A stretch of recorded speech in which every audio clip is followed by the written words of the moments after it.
안녕하십니까, 최주부입니다. 오늘은 지난 영상에 이어서 준비한 영상입니다. 최주부가 전하는 출산과 육아에 관한 모든 것, 그 두 번째 시간 수당편, 지금부터 시작하겠습니다. 먼저 수당과 관련된 내용들은 공무원 수당 등에 관한 규정에 있으니 검색해서 확인하실 수 있습니다. 수당과 관련해서는 크게 휴가와 휴직으로 나누어 설명해 드리겠습니다. 휴가에는 연가, 병가, 공가, 특별휴가가 있습니다. 출산 육아와 관련된 특별휴가에는 출산휴가, 모성보호시간, 육아시간, 가족돌봄휴가, 임신검진휴가, 그리고 유산 혹은 사산휴가 등이 있습니다.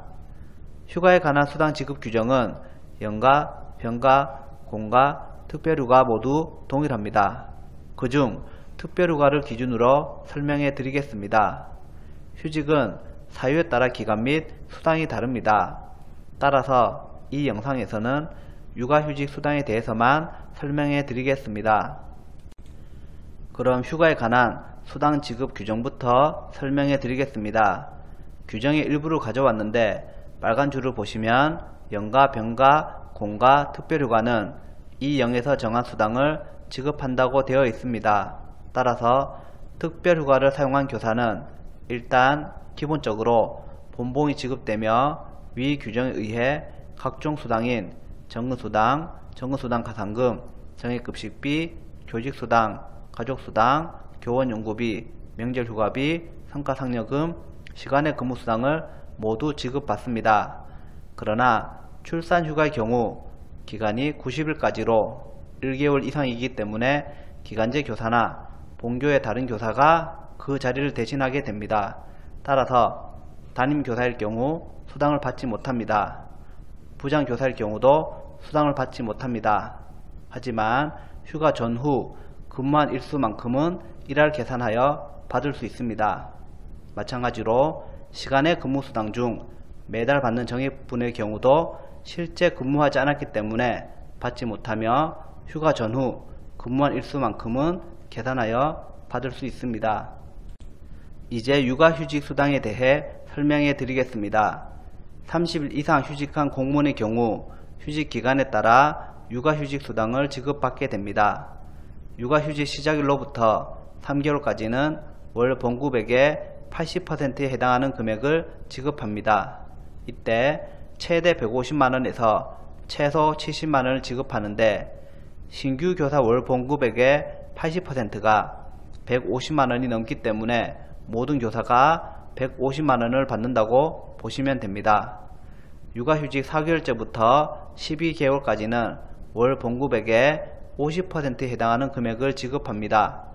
최대 120만원에서 최소 70만원을 지급하는데 현재 봉급표에 의하면 14호봉 이상이면 모두 120만원을 받게 됩니다. 참고로 월 봉급의 기준은 육아휴직 시작일 기준입니다. 육아휴직 중 같은 자녀에 대하여 부모가 모두 육아휴직을 한 경우로서 두 번째 육아휴직을 한 사람이 공무원 즉 교사일 경우에는 육아휴직 시작일로부터 3개월까지는 월 봉급액을 지급하는데 상한액이 250만원입니다. 육아휴직 4개월째부터 12개월까지는 월 봉급액의 50%에 해당하는 금액을 지급하는데 최대 120만원에서 최소 70만원을 지급합니다. 한부모 가족지원법의 모 또는 부에 해당하는 공무원에게는 육아휴직 시작일로부터 3개월까지는 월 봉급액을 지급하는데 상한액이 250만원입니다. 육아휴직 4개월째부터 6개월까지는 월 봉급액의 80%에 해당하는 금액을 지급하는데 최대 150만원에서 최소 70만원을 지급합니다. 육아휴직 7개월째부터 12개월까지는 월 봉급액의 50%에 해당하는 금액을 지급하는데 최대 120만원에서 최소 70만원을 지급합니다. 육아휴직 수당의 경우 전액 지급하는 것이 아니라 수당의 85%만 지급합니다. 나머지 15%에 해당하는 금액은 육아휴직 종료 후 복직하여 6개월 이상 계속해서 근무한 경우에 합산하여 일시불로 지급하니 참고 바랍니다. 지금부터는 몇 가지 궁금할 만한 것들을 Q&A로 만들어 보았습니다. 2020년 9월에 육아휴직을 했는데 올해 성과 상여금을 받을 수 있나요? 네, 받을 수 있습니다. 작년 3월 1일부터 올해 2월 말일까지 실제 근무일이 2개월 이상이면 받을 수 있습니다. 단, 전액 지급이 아닌 근무 기간에 비례하여 일할 계산한 금액을 지급합니다.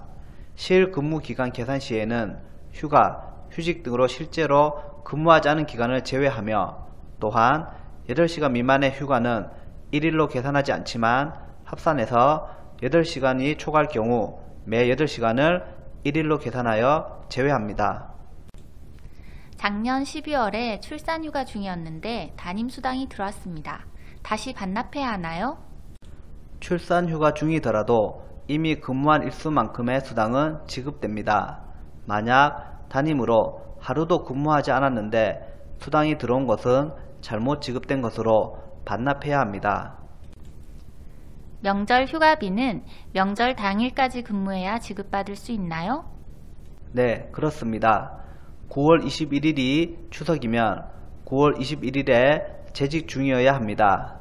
출산휴가는 재직 중이기 때문에 받을 수 있습니다.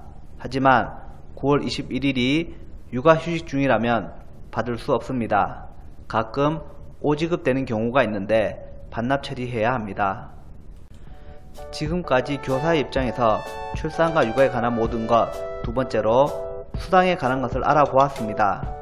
기본적인 것들을 설명드렸지만 교사이기 때문에 복무에 제한이 많으며 그런 이유로 수당 계산 시에도 불이익을 받을 수도 있습니다.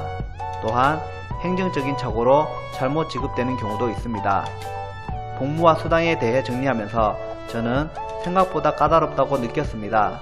따라서 본인의 복무나 수당에 대해 의문이 생기면 반드시 담당자에게 조언을 구하시기 바랍니다. 이 영상에 대해 궁금하신 점은 댓글로 남겨주시기 바랍니다. 끝으로 구독과 좋아요 부탁드리며 시청해주셔서 감사합니다.